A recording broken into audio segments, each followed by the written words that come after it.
唐婉女士，这是最后通牒，30天内还清87万债务，否则店铺将被法院强制拍卖。知道了。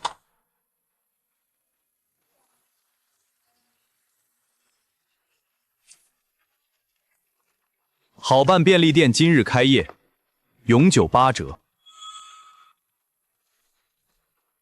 老板，我们店开业8折，要不要去看看？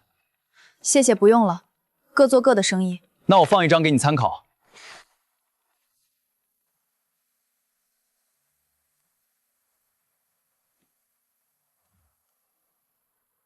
老娘在破产便利店等你。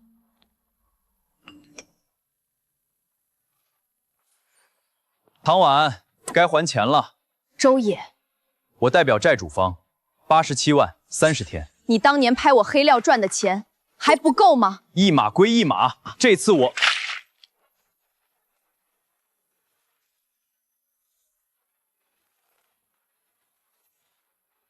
替你处理，请你离开。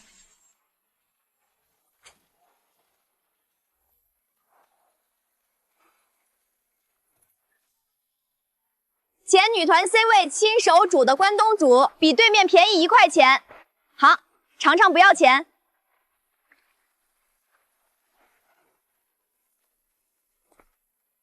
陆总，对面在抢我们客人。让他抢。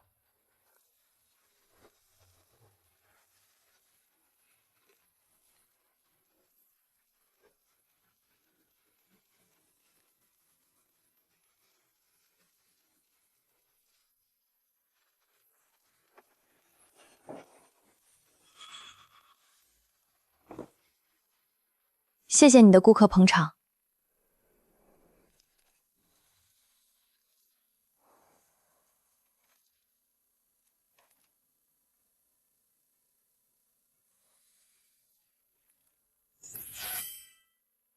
晚上好，这里是婉婉便利店深夜电台，有人想听什么故事吗？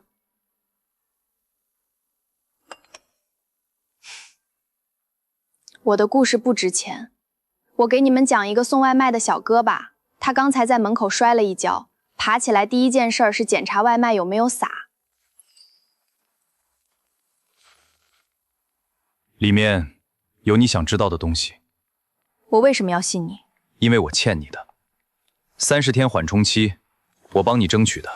这 U 盘就当利息，600万，离开鼎盛，离开女团，你母亲的手术费我替你付。还有一个条件，当众骂我儿子。陆深，你就是个靠爹的废物，没有你爸，你什么都不是。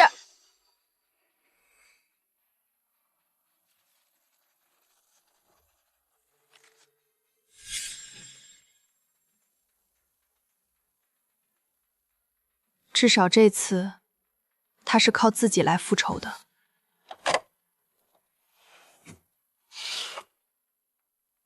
张老板，之前的供货商把货断了，你能不能帮我？你要多少？比之前的量翻1倍。价格按你上次说的，比市场价低5个点。成交。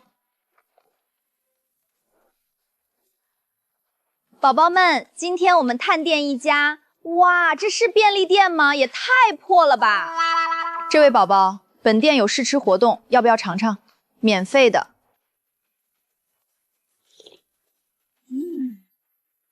欢迎直播间的宝宝们来婉婉便利店，关东煮比对面便宜1块钱。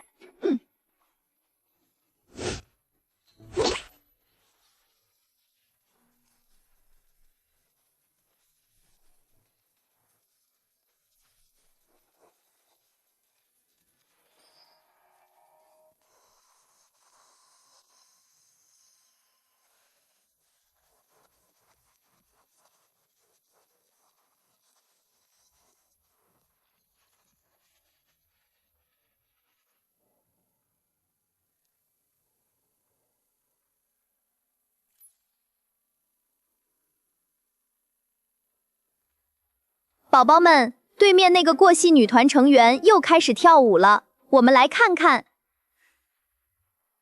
敢不敢 battle？ 什么？跳舞 battle？ 输了买我100份关东煮。比就比。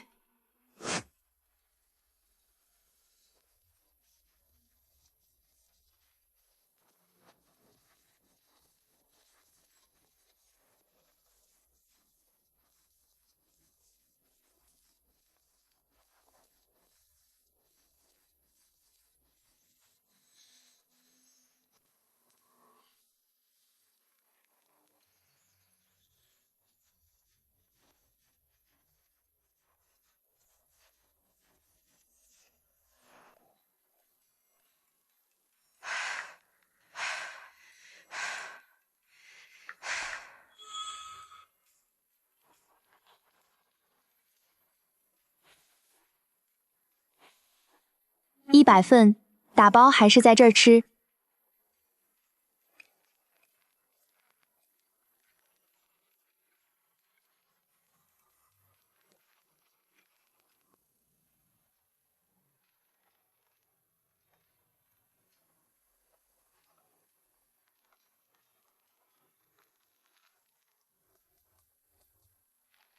进来。欢迎光临。还记得我吗？想看我跪，早了。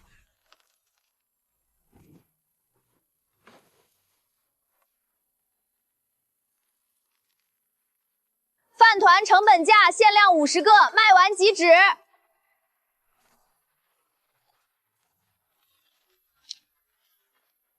看够了吗？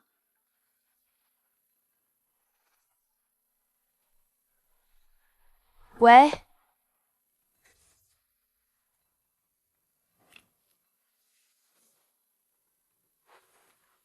别想太多，容易老。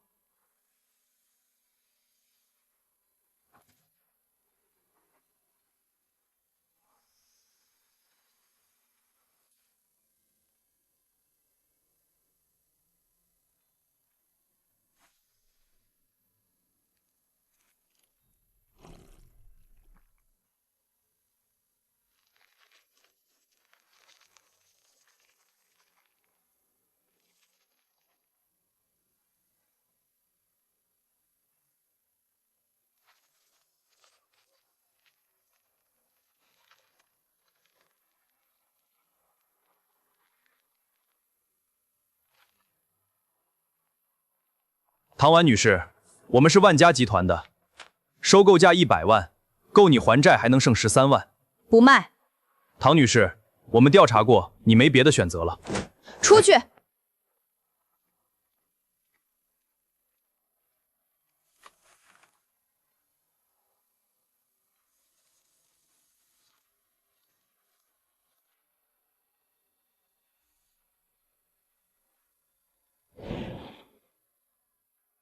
进来吧，外面冷。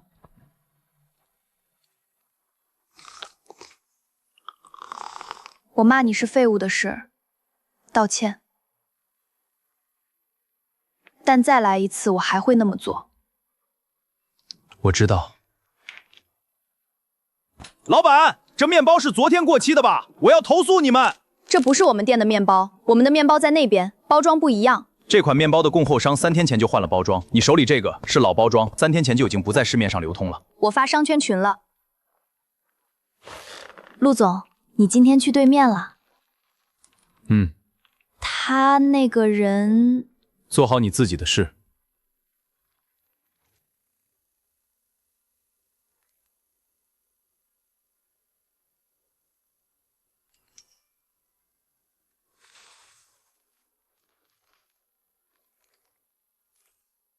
今天有人说我丢人，对，我是在卖关东煮，我凭自己双手吃饭，比什么都体面。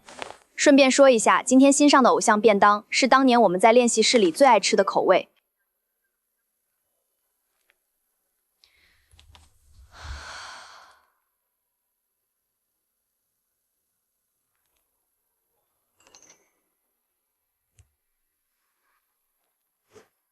这款新出的葱香味儿你试过没？我不吃葱。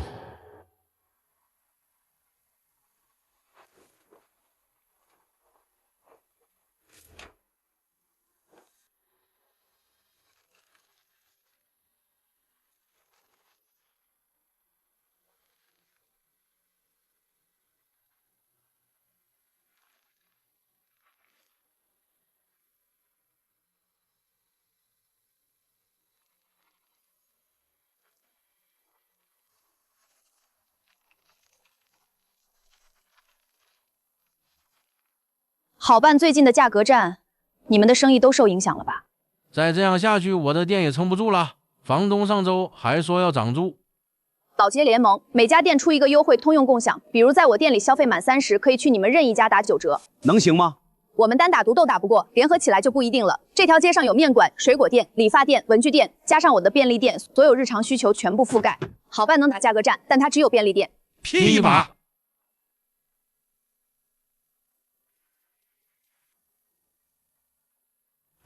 停止价格战！凭什么？你针对的是我，不是整条街。面馆、水果店、理发店，他们没有惹你。你爸当年做的事和你现在做的有什么区别？出去！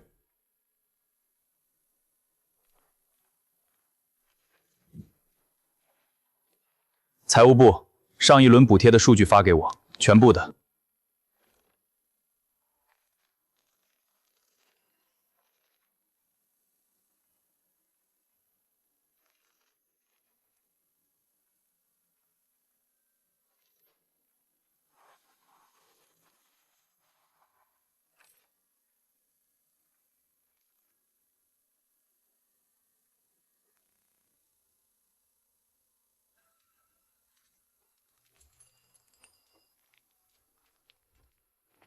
30天到期，输的人彻底退出这条街。加一个条件，输的人当着全街的人向对方鞠躬认错。不敢。成交。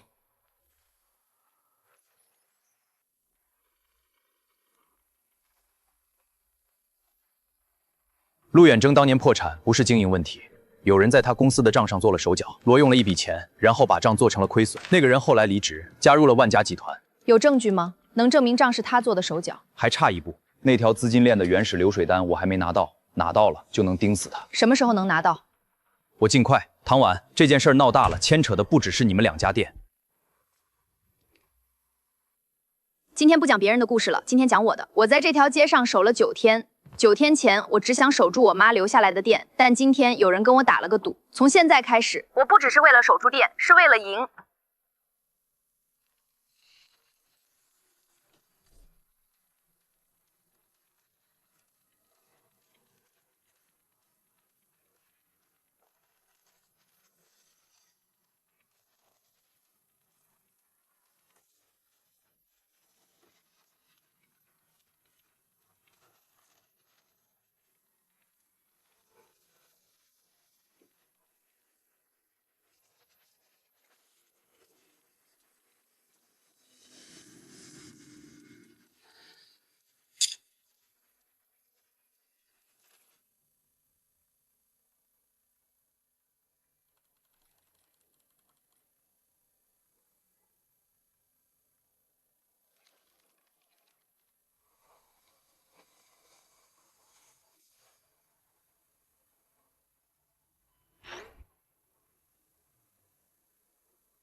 合作条件：第一，决策权各一半；第二，所有方案必须2人签字才能执行；第三，你那些监控我店里的设备，今天之内拆掉。第1条可以，第2条保留，第3条没有第3条。那我换一个说法，如果你不拆监控，我们的合作就到这一步为止。今天之内全部拆除。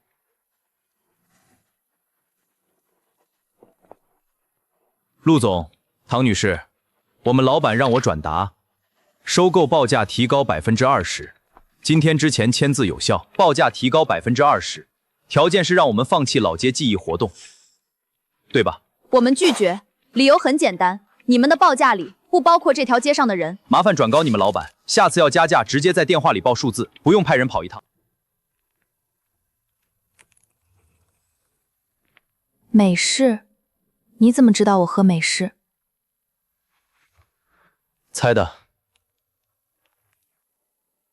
宣传语需要一个有辨识度的声音来录，不能是主持人腔，要有年代感。我认识一个人，他以前给纪录片配过旁白，隐退10年了。他能接吗？我试试。林姐，我是唐婉，有事求你。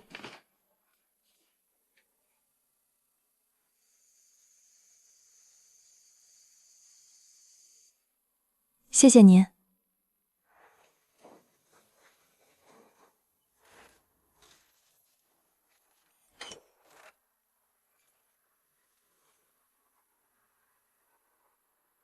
老街不老，记忆不散，这里是你的家。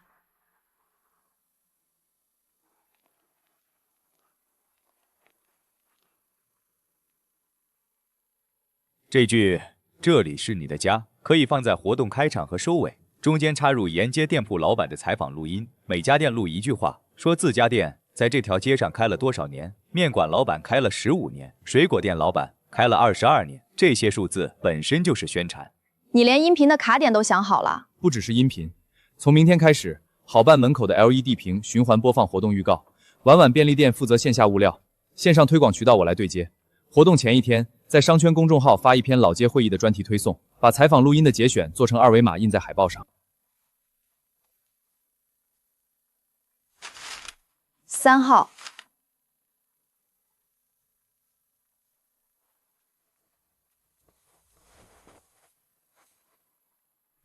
那一箱是备用的，明天再拆。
你店里有人把定价策略泄露出去了，万家在针对你们的折扣商品做定向低价拦截，你店里的客流没少，但利润被吃掉了。泄密的时间点每次都是凌晨。凌晨调价不是你们正常的工作流程，查一下谁有权限在凌晨登录后台。这件事我来查，你先别声张。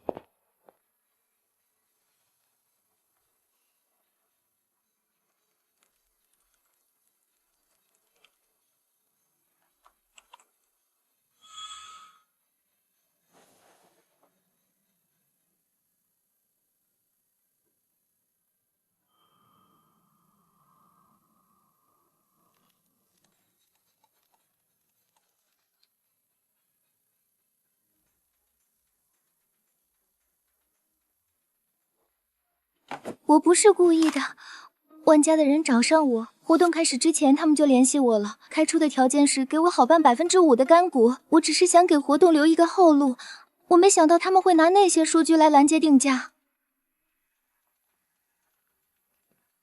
你走吧。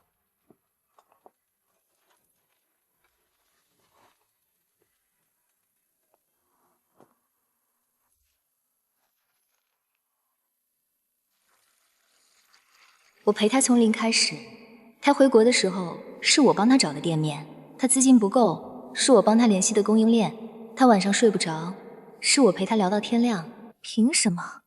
凭什么一个过气的骂过他的人，一来就什么都抢走了？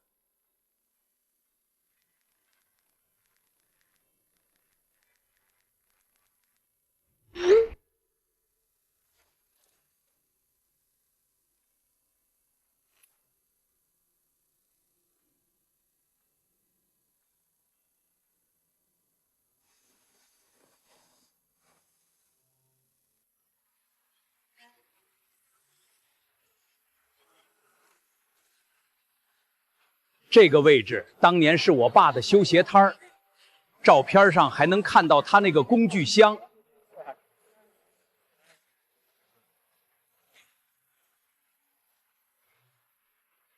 这里以前是粮站，我每个月发工资第一件事儿就是去这儿买米。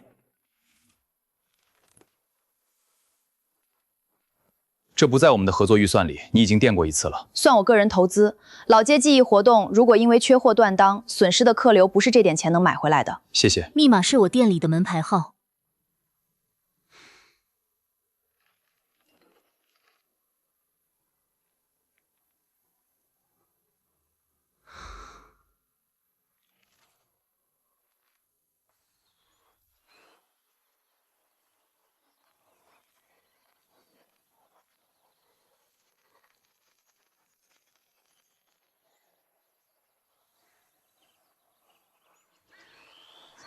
妈，店保住了。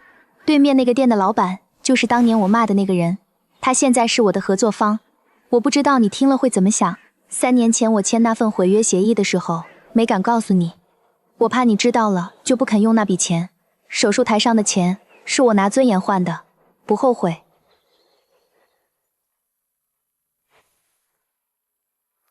帮我调一份病历，唐秀云，3年前，市中心医院，全部档案。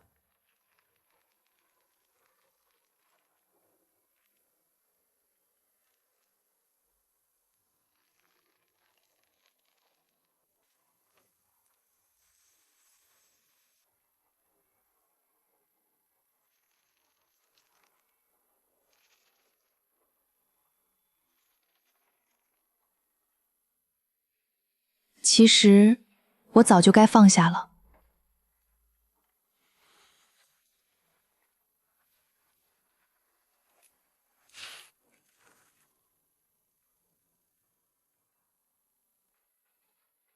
内鬼的事查清楚了？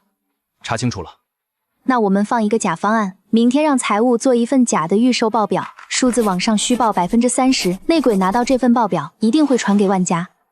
万家看到数字膨胀，会以为我们的活动规模超出了他们的预估，他们的应对方案会提前暴露，我们就能看到他们的底牌。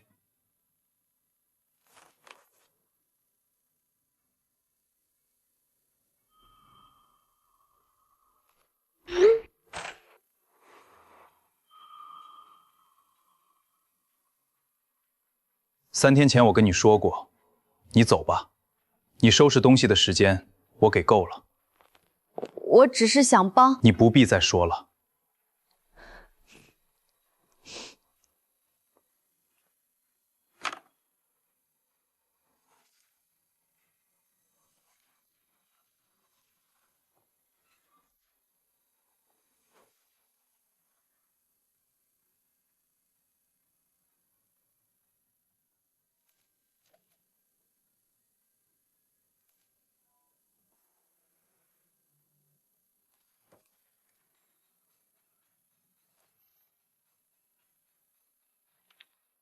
他们的活动规模比我们想的大，原定的拦截方案不够用，申请追加预算，扩大封锁范围。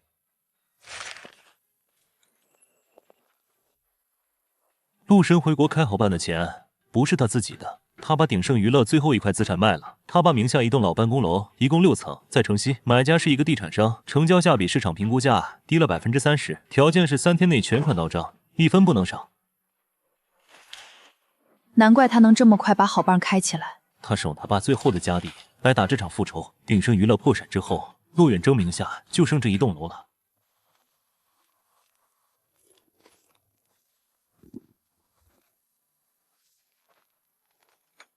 我听说你开好办的钱是卖了鼎盛最后那栋楼。你那场复仇，代价也不小。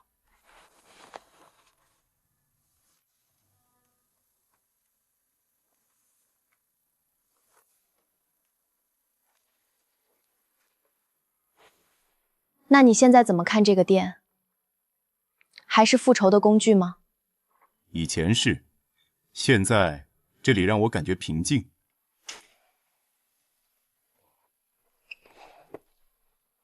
唐婉，我是你出道时候的站姐，这个号你记得吗？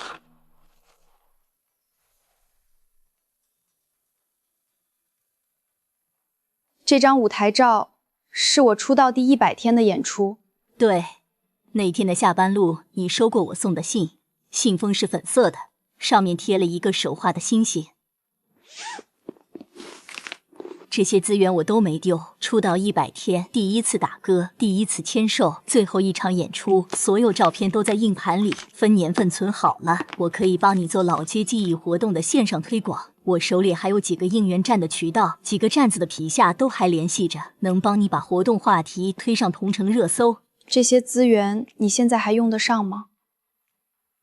用不用得上不重要，重要的是你回来了。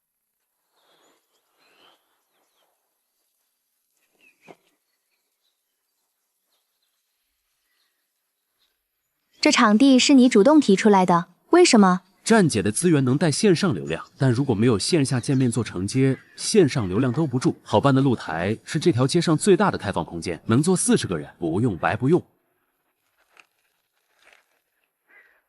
感谢你们来，也感谢一个特别的人，我的对手。如果没有他逼我，我可能到今天还在犹豫要不要重新开始。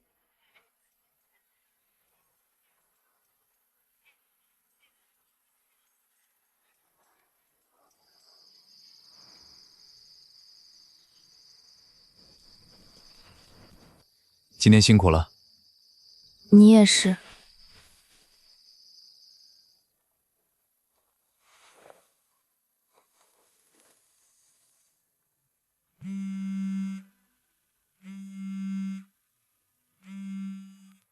你以为联合一条街上的小店就能挡住我们？陆深，你比你爸还天真。我爸输给你们的手段，我不会再输一遍。另外，你再打电话过来，我会把你的通话录音提交给工商局，作为不正当竞争的补充材料。一个人也挺好。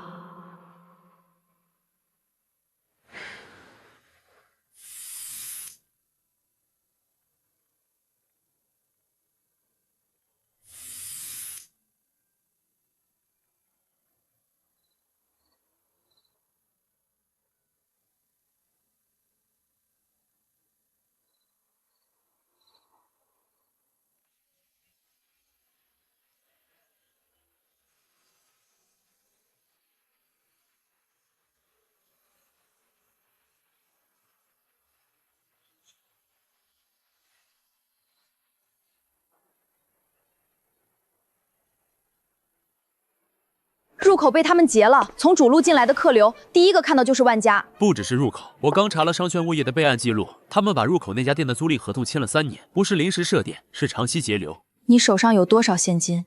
够撑到活动结束。你呢？一样。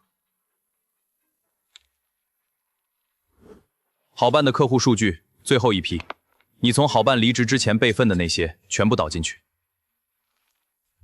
你们答应我的条件呢？新店的线上运营主管，试用期3个月。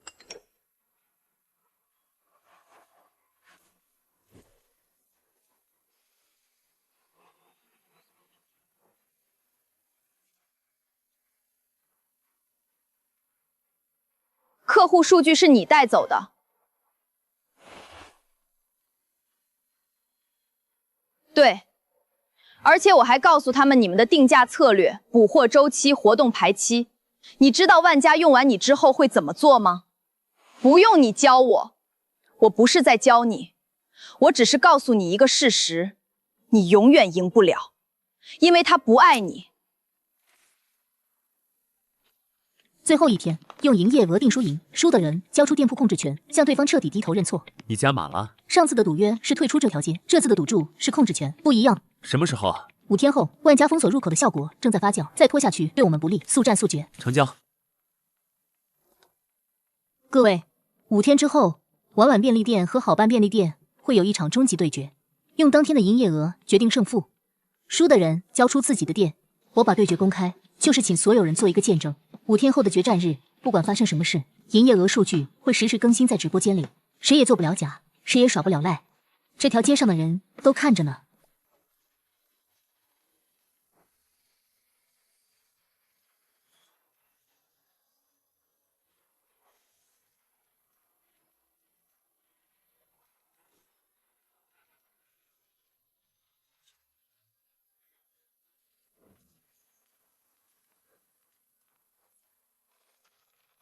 陆远征和你妈年轻时候是初恋，这份乐谱是你妈当年写给他的，后来分手的时候还回来了，陆远征一直留着。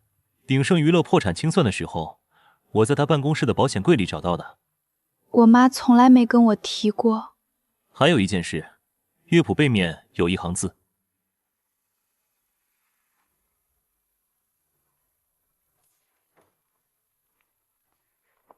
你说有东西给我看。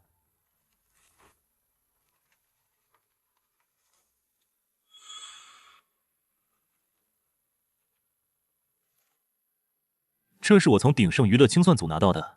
你爸当年不仅给了他钱，还逼他演那出戏。他骂你是你爸让他骂的，他不想签，但他妈在手术台上，他没得选。你恨了他3年，恨错人了。这件事，先不要告诉他。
那年你妈来找我的时候，我给了她2个选择：拿钱走人，或者嫁给我儿子。她选了前者。我以为给了你钱，他就能恨你、忘了你。我以为恨比爱更容易放下。我错了一辈子。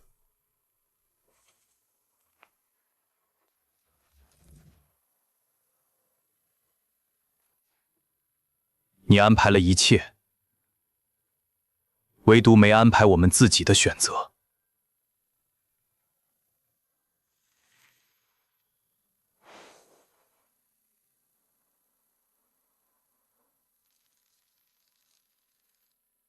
你什么时候站在门口的？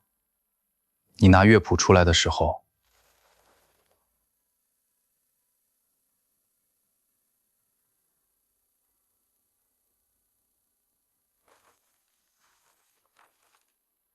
这条街的地皮他早就买下来了，本来应该给你妈的，现在在你手里。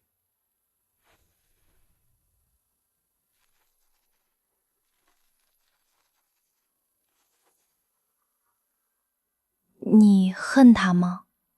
以前恨，现在不知道。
这些你拿着，送给排队的人解渴，算我赞助的。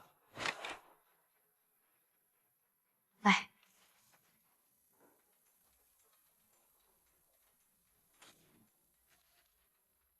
收银系统的锁定来源追踪到了，攻击方的 IP 地址就在这条街上。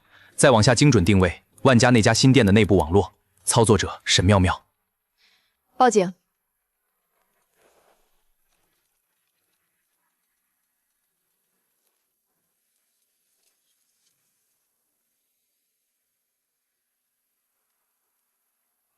警察在来的路上，你已经没用了。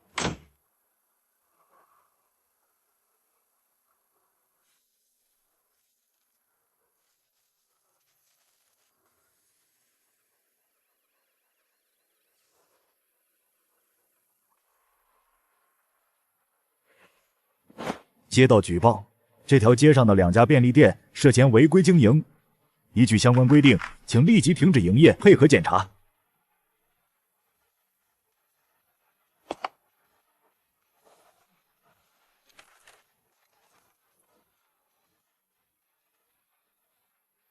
张律师，商业街好办便利店现在有一个联合检查组在这里，你把合规备案的电子档全部调出来，发到这个检查组的官方邮箱。刚进来的各位，今天是好办和婉婉的决战日。现在现场有一个联合检查组要求我们停业，我给大家看一下我的营业执照。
停一下。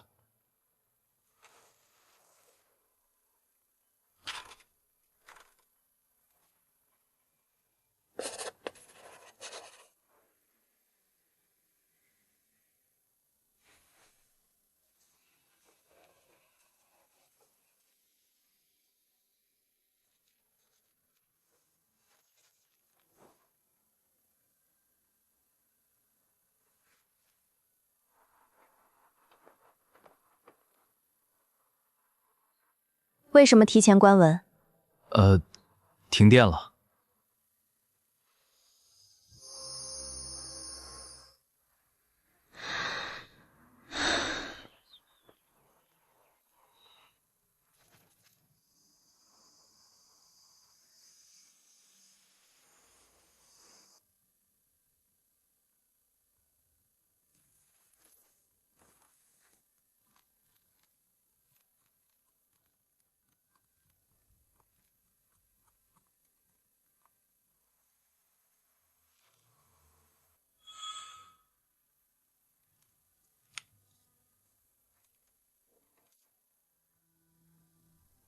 决战日的营业额已经核对完毕，婉婉便利店获胜。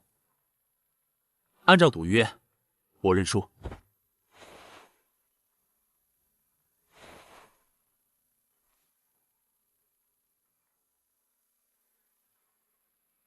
不用这样，这里一直有你的位置。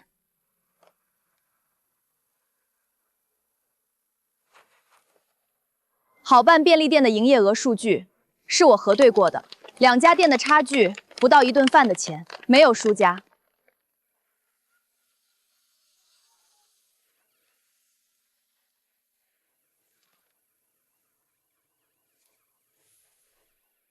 走，别磨蹭。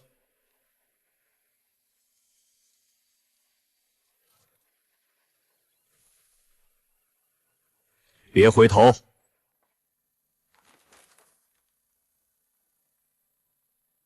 这条鸡的地皮是我20年前买的，本来想给你妈，没给出去，现在给你。这是她欠你的。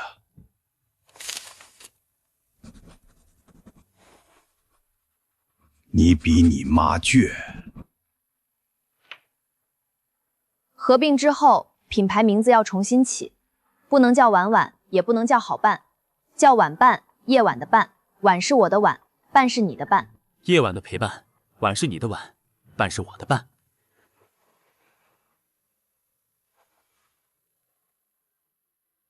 87万债务，由合并后的新店运营方承担，我来签。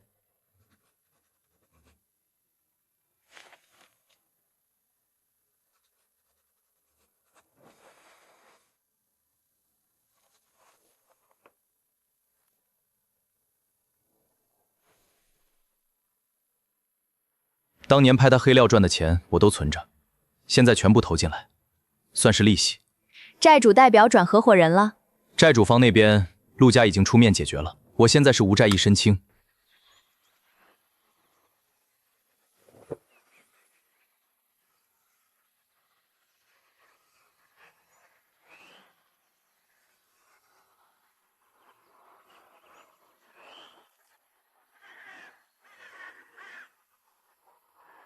好，好。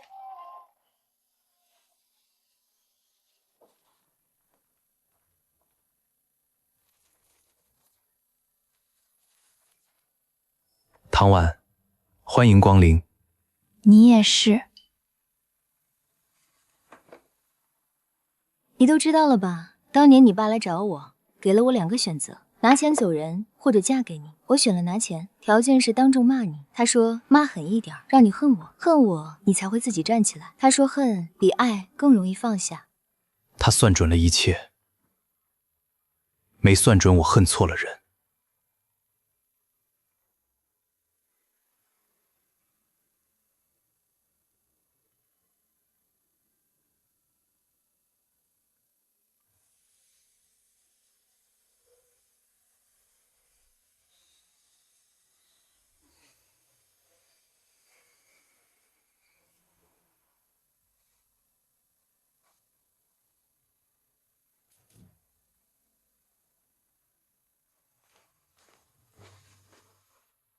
这上面写的是真的吗？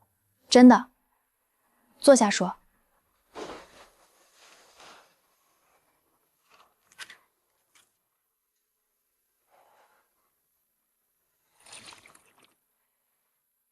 我送外卖3年了。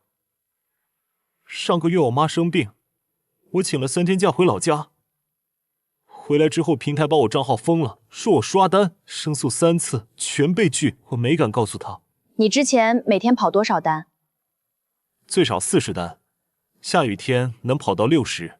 明天开始，你每天下午来一趟，我店里需要1个人帮忙送外卖，按单算钱，不用平台。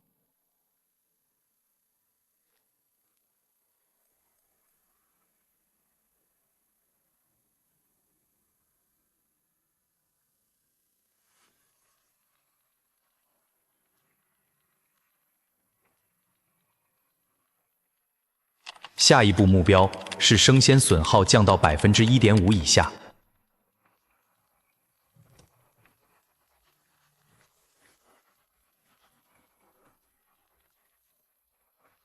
欠他的，慢慢还。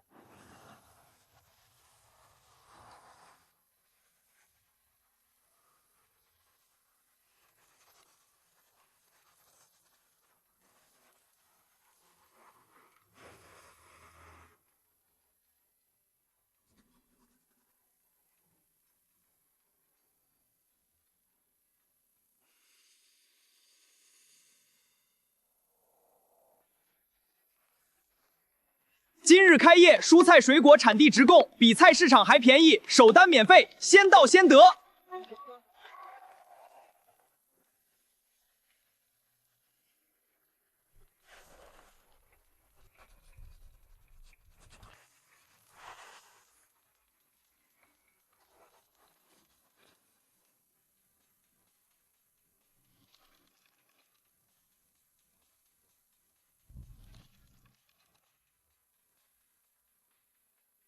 先选背后还是万家的人，这次换了一个马甲，主打生鲜供应链。他们上次输在手段脏，这次会输在不懂这条街。生鲜拼的是信任，不是价格。又是鼎盛。我在这条街上卖了20年水果，每家每户吃什么水果，我不用问都知道。老王太太血糖高，只买柚子不买葡萄。面馆老板家的小孙子爱吃草莓，一到冬天就等着我进货。他们能？不能。所以他们抢不走你的客人。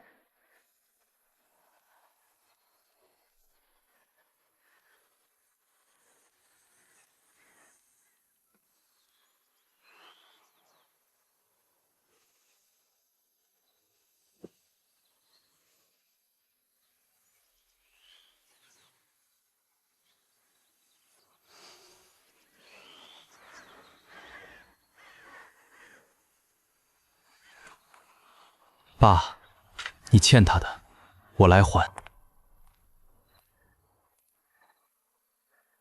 鸿门宴，报恩宴。我当年骂你，那些话不是我自己的。你父亲给我600万的时候，加了一个条件，他说妈狠一点，让他恨你，恨你才会自己去站起来。他算准了你会恨我，没算准别的。他算准了一切，没算准我恨错了人。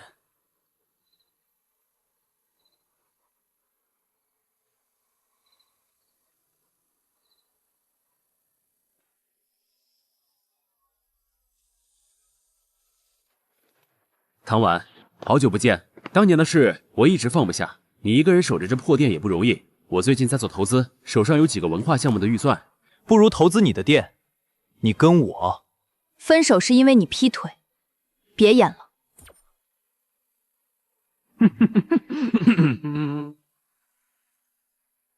投资的事找我谈，我是他的合伙人。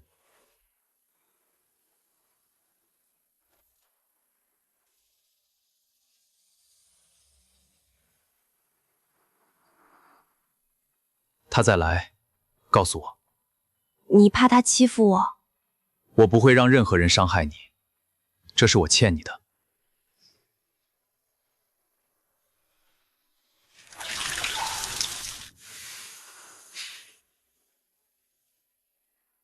你以前选东西的眼光挺特别。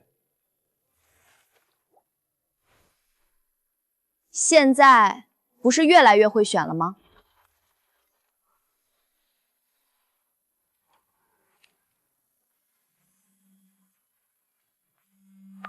陆总，我们对晚办的评估报告已经出来了，5000万估值 ，A 轮融资，要求1年内在全市复制20家直营店，具体条款我发你邮箱了，你看完之后给我回个电话。5000万，20家店，1年。20家店意味着20个店长，我们现在的店长体系连第2家店的店长都没培养出来。沈妙妙还在试用期，周也刚转正不到1个月，3个月之后开分店都算快，1年20家，每家店都只会是个空壳。投资可以让我们快速铺开，品牌效应。品牌不是铺出来的，是守出来的。我妈守了这条街20年，才有往晚便利店的名声。你的人情味儿不是靠资本砸出来的，是靠每天晚上10点以后坐在店里听陌生人讲故事，一个一个听出来的。他是对的。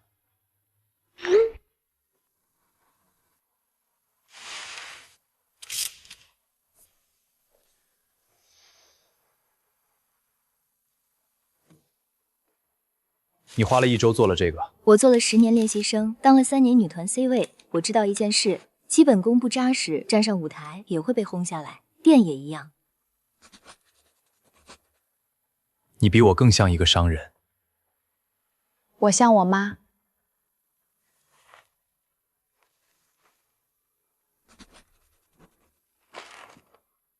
我替我爸谢谢你。谢什么？谢你守住了他当年没守住的东西。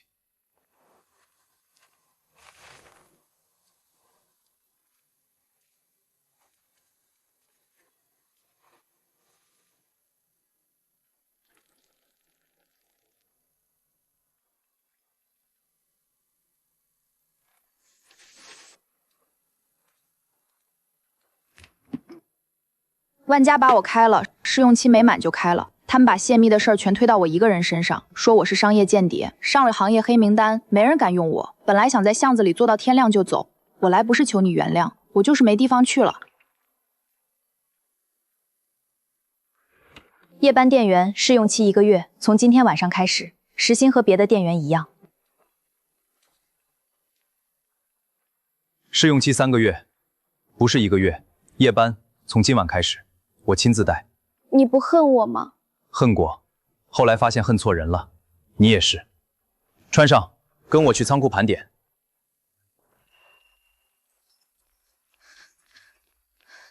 你看这个。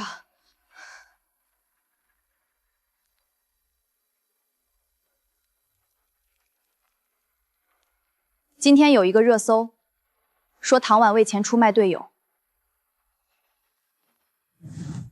对，我拿了600万，是我妈的手术费，钱是我拿的，命是我救的，谁觉得不值，来当面说。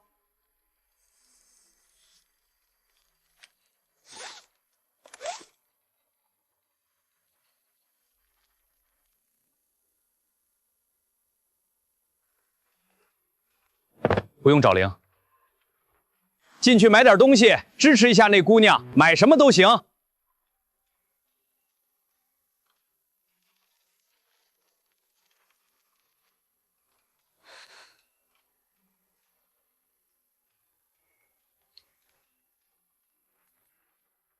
陆深，今天直播的时候，你在楼梯口站了很久。我在想，如果3年前我就知道真相，我还会不会恨你？会，那时候你恨的不是我，是你自己。也许吧。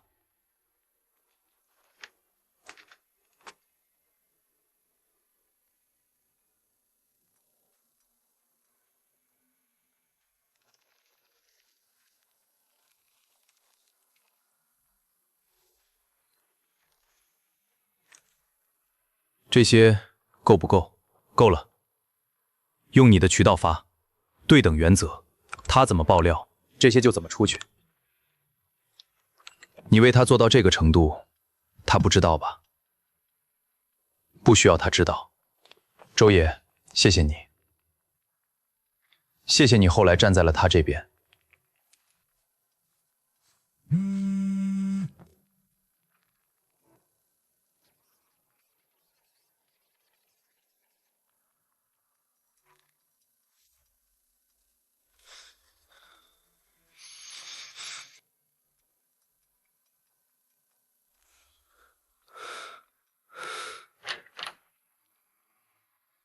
是你干的，你对他做的事，我加倍还你，这是第1次。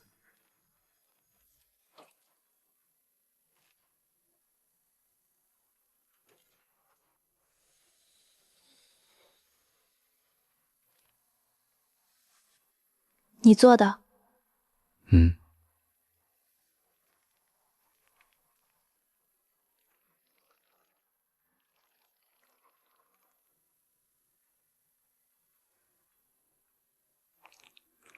你当年选了他，我不怪你。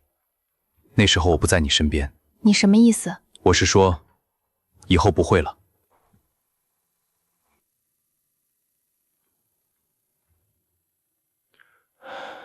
我这辈子做错很多事，只有一件做对了，让你们恨我。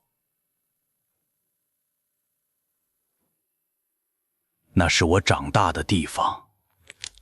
帮我回去看一眼。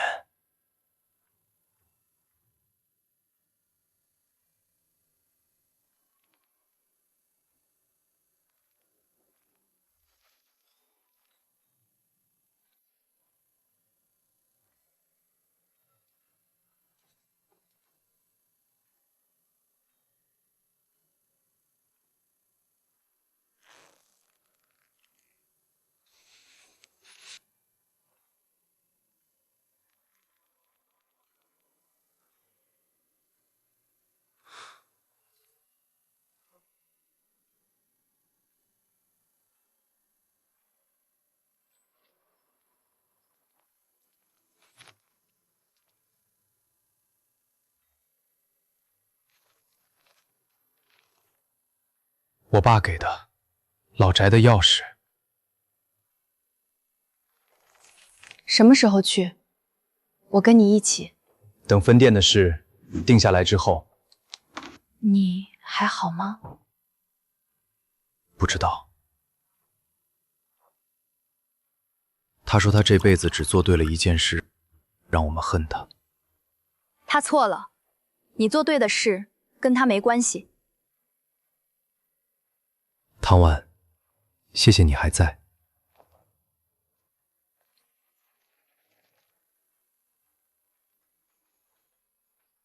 感谢大家陪伴我们1年。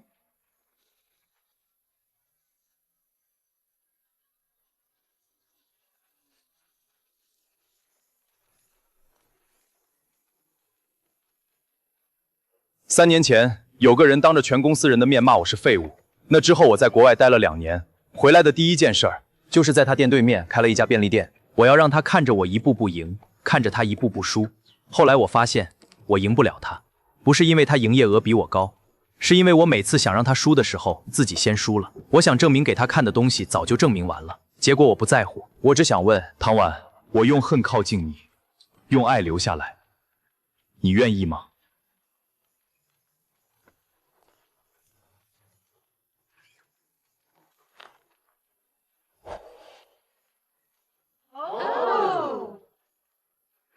废话真多。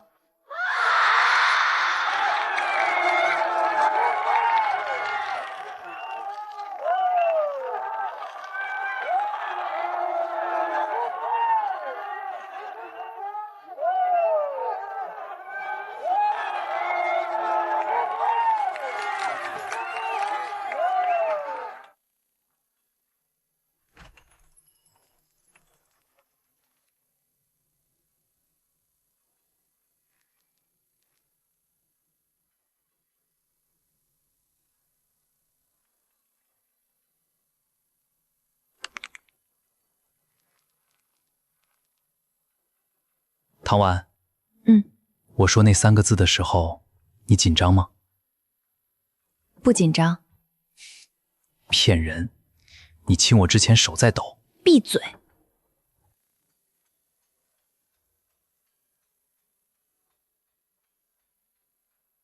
价格店、网红店、高端店，他们要打价格战、流量战、高端战，我们不跟。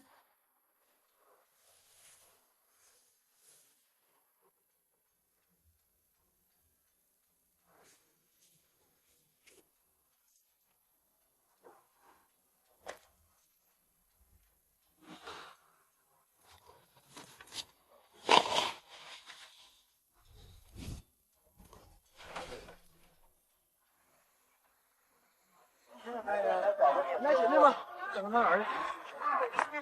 家各位大驾随讲。人情味3个字，你写了几遍7遍，前6遍写出来都不像。这一遍像了。你什么时候学会说好听的话了？刚才对面3家店，我不担心，有你在。3家店同时开业，第1天客流量加起来是对面的3倍，1个月之内把晚半起出去。3倍客流量有什么用？你没发现他根本不看我们的价格牌吗？拿着，别客气。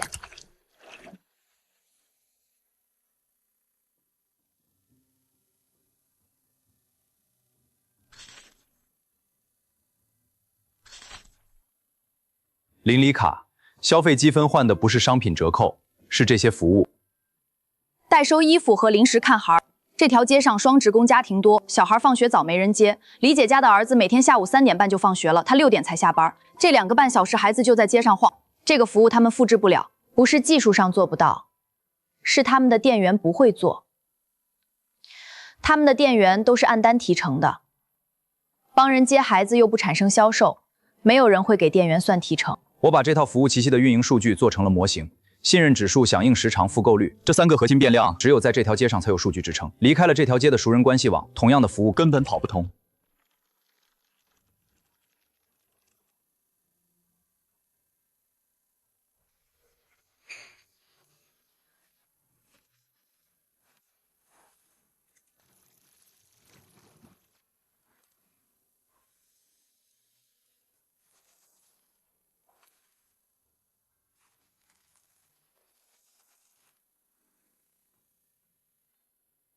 全场7折，全场7折，全场7折。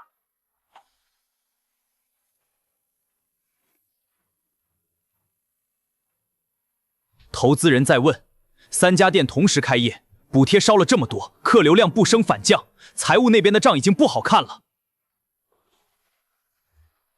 他卖的不是商品，是邻居关系。我们没有这个东西，谁也复制不了。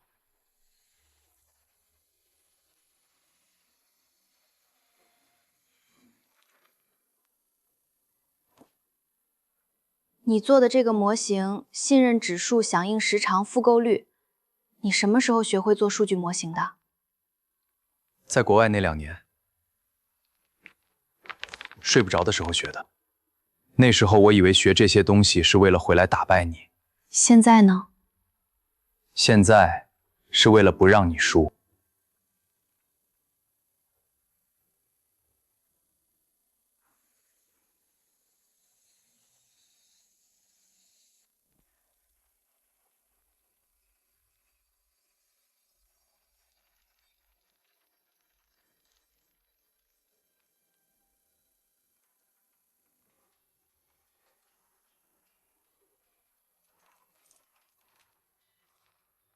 那篇唱衰文呢？没写，他们给的稿费加上我自己的积蓄，刚好够盘下这个店面，欠你的慢慢还。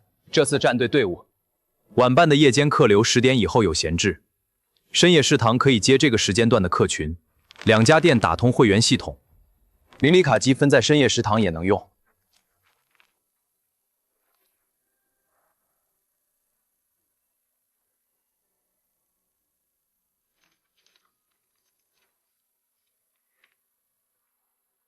老街夜经济联盟，每家店守住自己擅长的。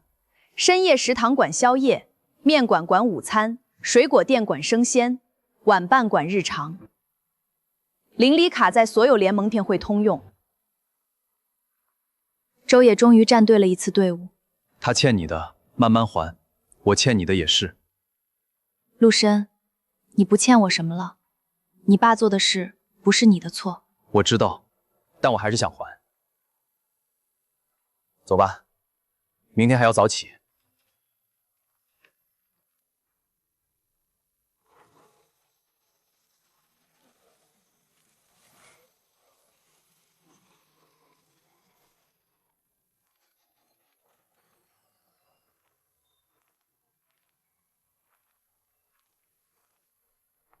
对面网红店在招人，店长，薪资是你现在的3倍。你做直播有粉丝基础，去了直接带团队，不用从基层熬。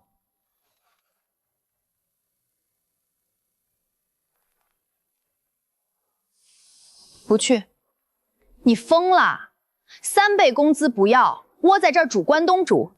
你以前好歹也是几10万粉的博主。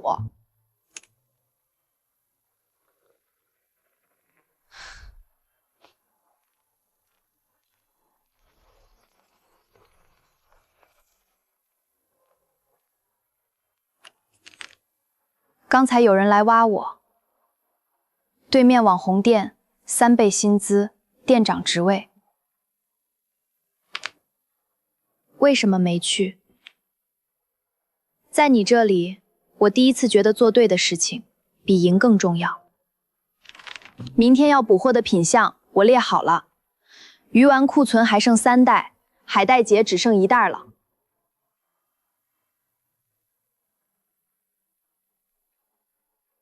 见习店长，试用期多久？3个月，考核标准和你之前定的店长培训体系一样。第1阶段老店实习，第2阶段轮岗，第3阶段独立带店。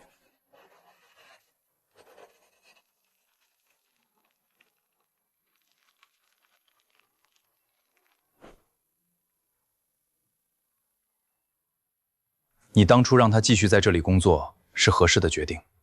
你之前不是不太赞成吗？我反对的是你不安全。现在情况已经稳定了。你是在担心我？一直。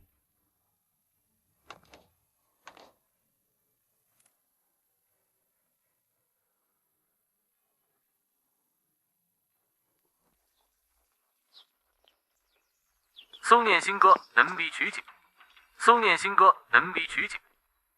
拍摄期间需要这条街的店铺临时配合现场管理，请你们把门口的外摆收进去，店里的灯不要开，以免影响画面色调。预计需要3个小时。这是我的店，不是你们的拍摄基地。门口的关东煮摊位每天中午11点出摊儿，来吃的都是周围写字楼上班的人，关了，他们没地方吃午饭。3个小时正好覆盖整个午市。前辈，你现在就守着这个小破店，比你守着不爱的男人强。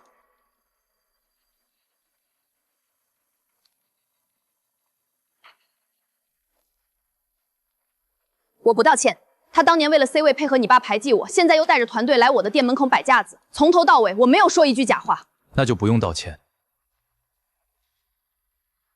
苏念的事，我会冷静处理。你不用每次都替我挡。我不是替你挡，我是站在你旁边。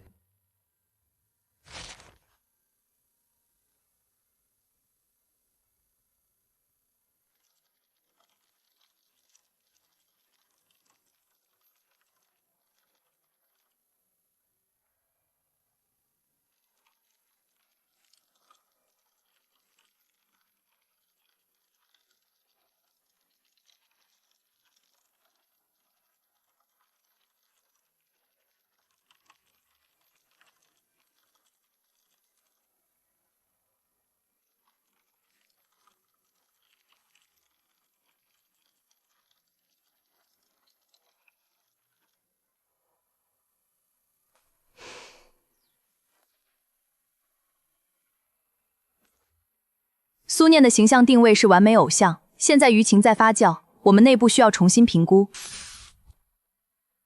续约的事先搁置。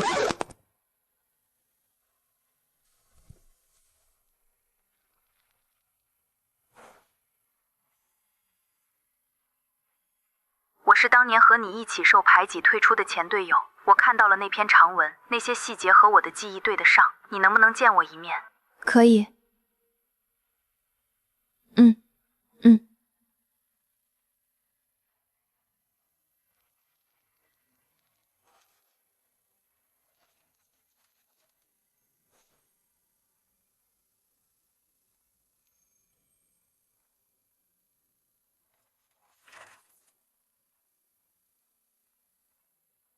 当年和我一起受排挤的队友，愿意出来作证了。你打算让他站出来吗？还没想好，他也有自己的生活，我不想把他再拖进来。那就等你想好。不管你怎么选，我都支持。你最近老说这种话。哪种？我支持你，我保护你，我站在你旁边。因为是真的。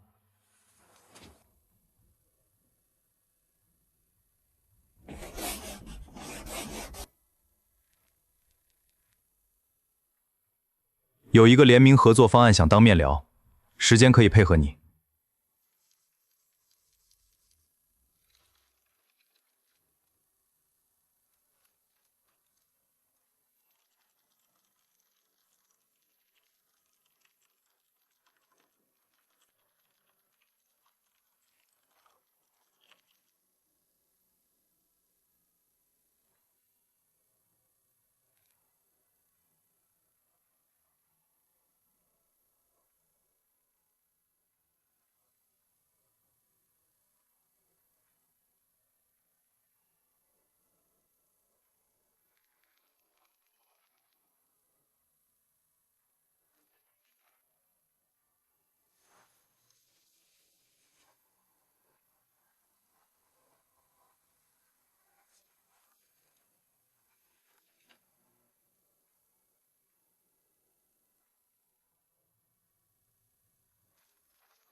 你保护你的店，我保护你。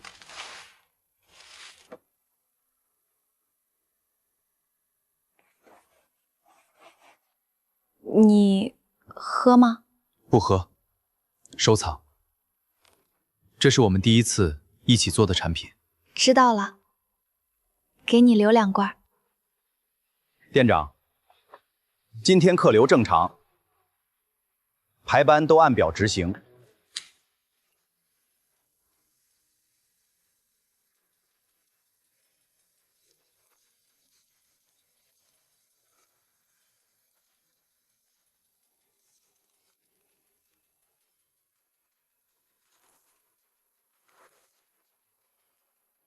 你知道人情味3个字是什么意思吗？我对顾客态度很好，每天都跟他们问好，收银的时候会说谢谢。雨天会在门口铺防滑垫。人情味不是标准话术，是记住每个熟客的名字，知道他小孩在哪个学校读书，知道他老婆最近在减肥，所以只买无糖的东西。是把关东煮炉子旁边的椅子一直留着，不是因为有规定要留，是因为知道有人需要做。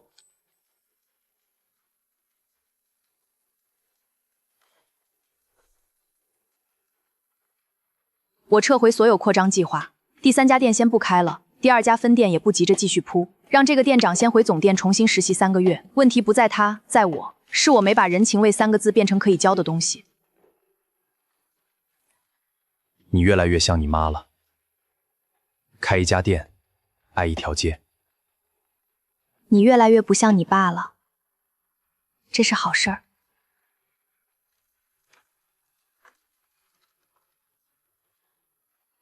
你真的要撤回所有扩张计划？不是撤回，是慢下来。人情味不能速成，就像你当年在练习室练了10年。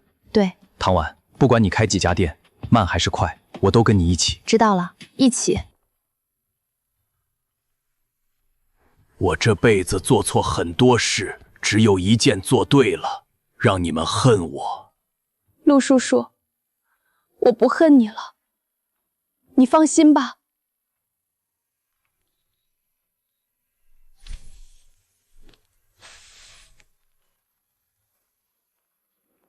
你爸走之前说的是让你们恨我，他知道你不恨他了。唐婉，谢谢你刚才跟他说那句话。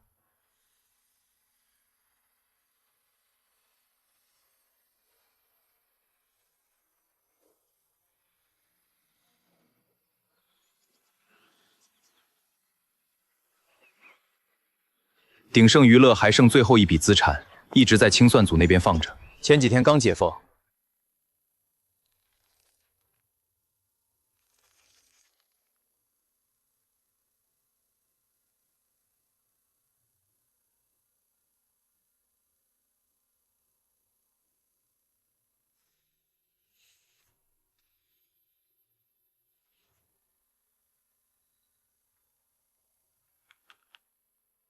这笔钱全部转入一个新设立的公益基金，名字就叫晚办公益基金，专门用于扶持老街区的小店改造。申请条件优先面向那些在老街独立经营超过10年的店铺。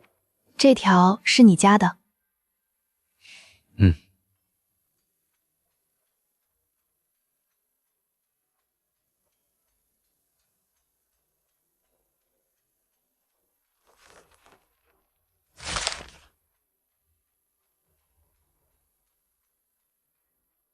原来这就是他们年轻时的样子，他让我回来看看，大概就是这个意思。你爸年轻的时候一定很爱他。他把这份乐谱留了一辈子。他们的遗憾，我们替他们走完了。唐婉，谢谢你守住了这家店，也守住了我。陆深，我们已经走到你爸和我妈都想不到的地方了。那就继续走下去。陆深，你爸最后说的那句话，只有一件做对了，其实他做对了2件，还有一件，还生了你。欢迎光临全日会，今日咖啡免费。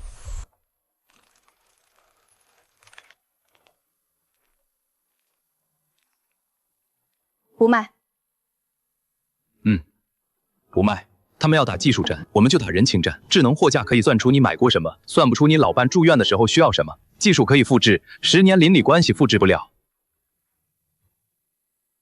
怕不怕？怕什么？怕输。输过更惨的，不怕。我不会让你输。你说了好多遍了，说到做到。陆深，你最近越来越不像你了。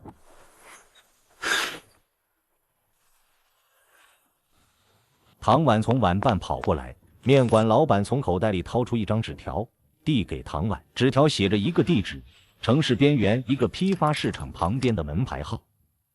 水果店老板把涨租通知塞进围裙口袋里，没有讲话。每家有差额的店铺，按实际需要从这笔钱里补贴租金，不走商业流程，走邻里公约。每家店签一份承诺书，承诺不搬走、不转租、不涨价，不是为了锁住他们，是为了让他们知道有人在后面撑着。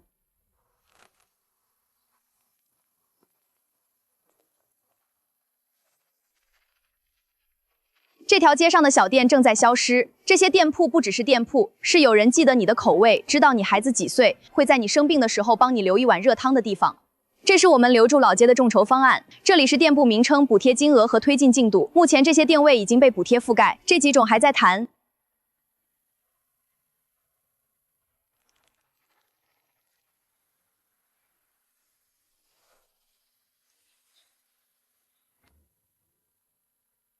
全日会给我开了3倍薪资，区域经理职位。我就是来跟你说一声，不是钱的问题。他们那边有完整的培训体系和晋升通道，我去了能学更多东西。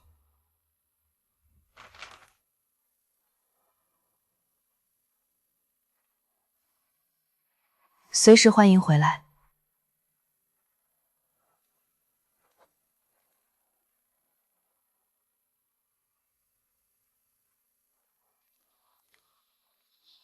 你好，聊两句吗？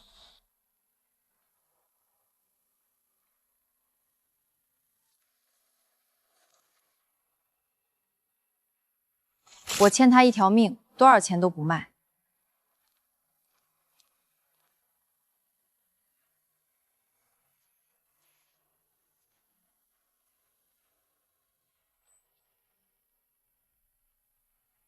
那边把人当机器，每天上班第一件事是刷脸打卡，人脸识别的屏幕上会跳出一行字欢迎你，然后自动分配今天要完成的补货任务清单。我和顾客说一句推荐语，系统会从后台语音检测我有没有按标准话术说，说错一个字，当天的绩效自动扣0.5。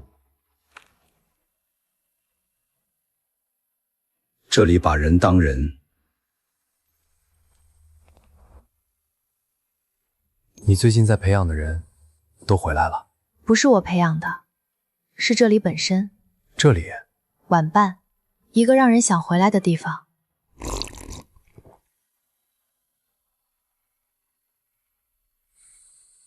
我也想回来。你不是一直在吗？我是说，回来之后不想再走了。那就别走了。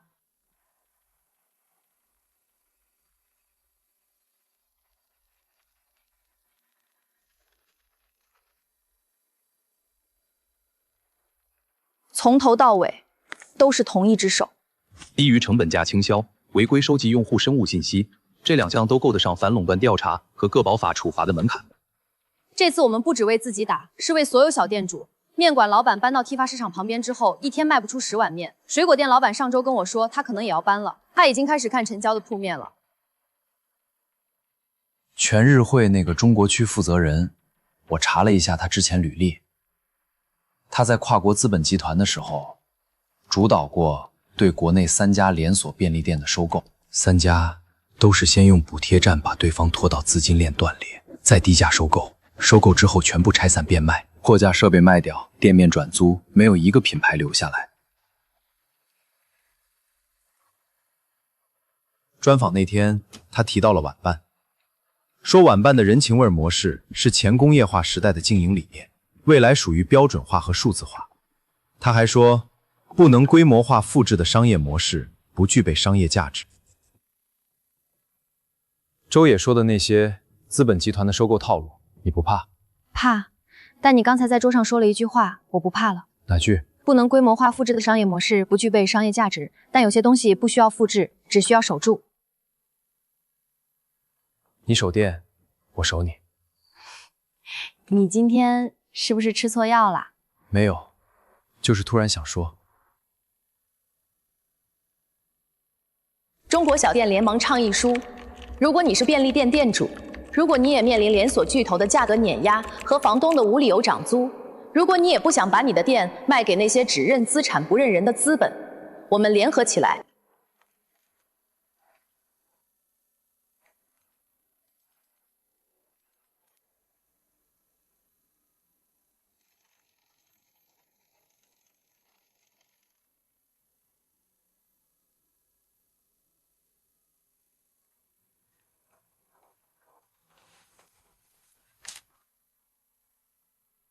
请问你对网上说的小店女王这个称呼怎么看？我不是女王，我只是一个不想让妈妈失望的女儿。我只是一个不想让妈妈失望的女儿，是真的吗？真的。你妈妈不会失望的。你怎么知道？因为我看到她女儿现在是什么样的人。陆深，谢谢你。谢什么？谢谢你当年在我对面开了那家店。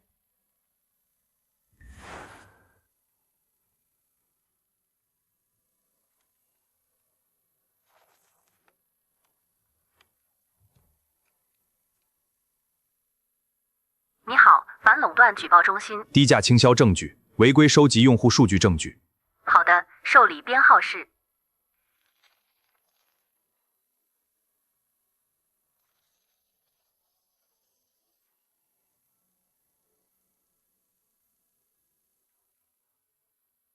有时候，一碗热汤就是全部。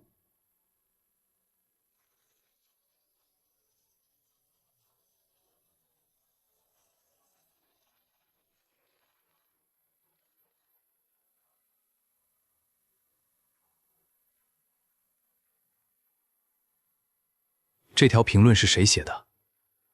不知道，但说的对。字真丑。能看清就行。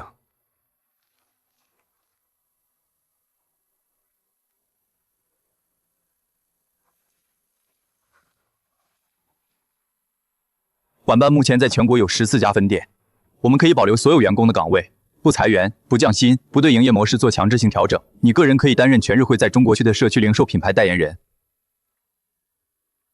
签约费另算。陆深呢？他必须离开，这是收购的条件之一。那这杯咖啡我请了，谈判结束。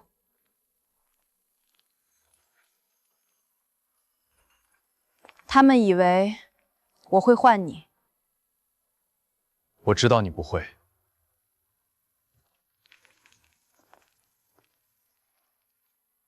你猜他们为什么会开出你必须离开的条件？因为他们知道，没有我，你不会卖。你对自己这么有信心？我对你有信心。反垄断调查结果公布了，全日会在华因掠夺性定价被罚款，金额不小。扩张计划被勒令暂停，所有在建门店全部停工。万家那边呢？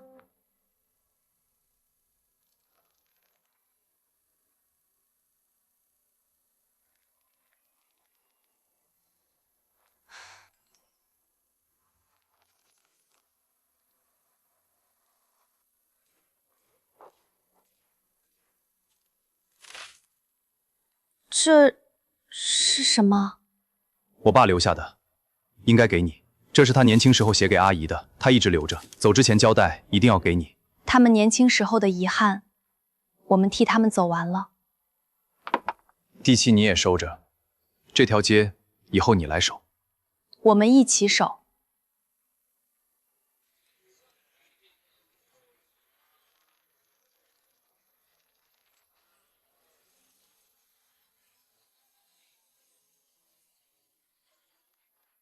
晚办从一家街边小店走到现在的秘诀是什么？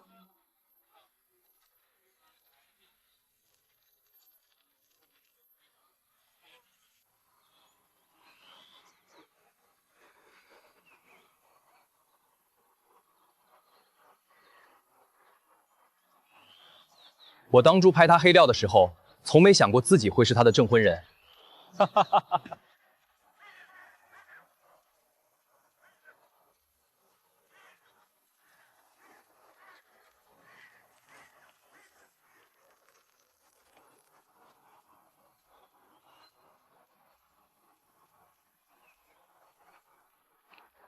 我用恨靠近你，用爱留下来。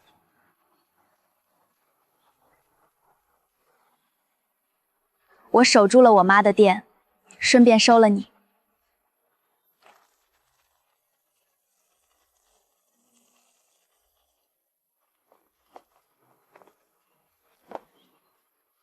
恭喜！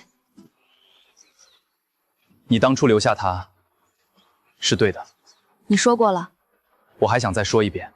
你说我曾带着误解靠近你，却因真心选择留下。这句话是什么时候想好的？昨天晚上想了很久，怕说出来你会笑。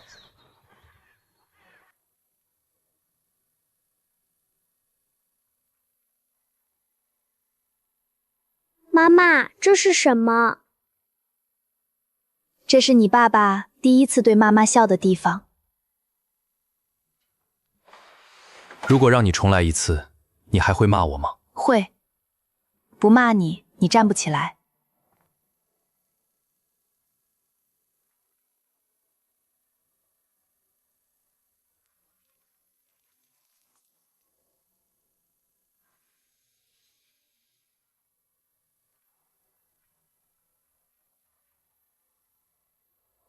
唐婉。